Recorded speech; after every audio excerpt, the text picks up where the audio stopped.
Archi faux parce que nous avons la preuve concrète qu'ils ont collaboré dans le cadre de ce massacre. Donc on ne peut plus s'abriter derrière des considérations farfelues pour décliner une quelconque responsabilité dans cette affaire. Oui, l'autre question, c'est que l'accusé à la barre a stipulé cela. On nous a accusés d'avoir porté des bérets rouges, mais sur une des photos brandies par le parquet, il y a quand même des agents de services spéciaux qui étaient en béret vert, notamment comme d'habitude. Mais vous avez fait sortir une autre photo sur laquelle il y a un gendarme habillé en béret rouge. Et vous avez insisté et persisté que c'était effectivement le colonel Blaise Goumou. Nous confirmons effectivement qu'il s'agit du colonel Blaise Goumou, puisque la ressemblance elle est nette. Et si la technique de reconnaissance faciale est appliquée, nous pensons qu'effectivement on saura que c'est lui. Parce qu'en réalité, cette photo qui date d'il y a plus de 13 ans, il paraît plus jeune sur la photo, mais une comparaison permet quand même de savoir que c'est effectivement le colonel Blaise Goumou qui est sur cette photo et il arbore le béret rouge. Cela confirme l'idée selon laquelle les éléments de Thiébourou au moment des faits arboraient des bérets rouges pour justement se fondre dans la masse au niveau de la présidence de la République au camp à l'époque.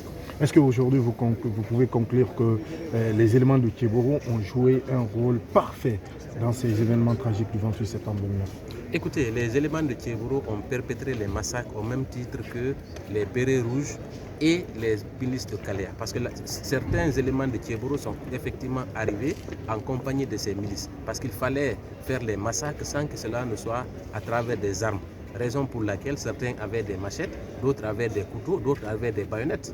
Et plusieurs personnes ont été justement tuées par armes blanches. C'était pour essayer de camoufler les blessures, pour ne pas que les examens balistiques éventuels puissent les confondre un jour. Mais effectivement, les éléments de Thiébourou, en collaboration avec les miliciens et les bérets rouges, ont perpétré ces massacres sous la conduite et la planification de M. Moussa Dadis Camara, parce que c'est lui qui est l'artisan principal dans ces massacres. Nous le tenons pour principal responsable des massacres du 28 septembre. Et au fur et à mesure que le procès va avancer, nous démontrerons à travers des preuves palpables que c'est effectivement lui qui est l'artisan, parce qu'il voulait absolument se maintenir au pouvoir et il a usé de tous les moyens possibles pour justement se maintenir au pouvoir à travers notamment l'entretien d'une milice de Kalea qui était acquise entièrement à sa cause. Cette milice a fait des dégâts importants au niveau du stade du 28 septembre et malheureusement ces miliciens n'ont pas été retrouvés, mais pour le moment nous tenons Moussa Dadis Camara et nous ne sommes pas prêts à le lâcher. Oui, puisqu'il a été à la tête de Kalea il y a un certain temps, vous avez insisté sur le fait qu'il savait effectivement qu'il y avait en tout cas des gendarmes ou des élèves gendarmes au niveau de Kalea, mais l'accusé a dit qu'il a quitté ce poste depuis 2008. Écoutez, il a été nommé effectivement à travers les pièces que lui-même a produites à la barre. Il a été nommé au mois d'août 2008 et il y est resté jusqu'au mois de mars. Et nous savons que c'est en décembre 2008 que le CNDD a pris le pouvoir. Donc il a été maintenu à ce poste pour justement continuer à former ces miliciens qui sont venus s'aimer le désordre et la désolation, la mort au stade du 28 septembre. Parce que la plupart des crimes qui ont été commis au stade le sont par la faute de ces miliciens avec les bérets rouges. Parce qu'en réalité, le premier combat qui est rentré au stade était accompagné d'un groupe de miliciens.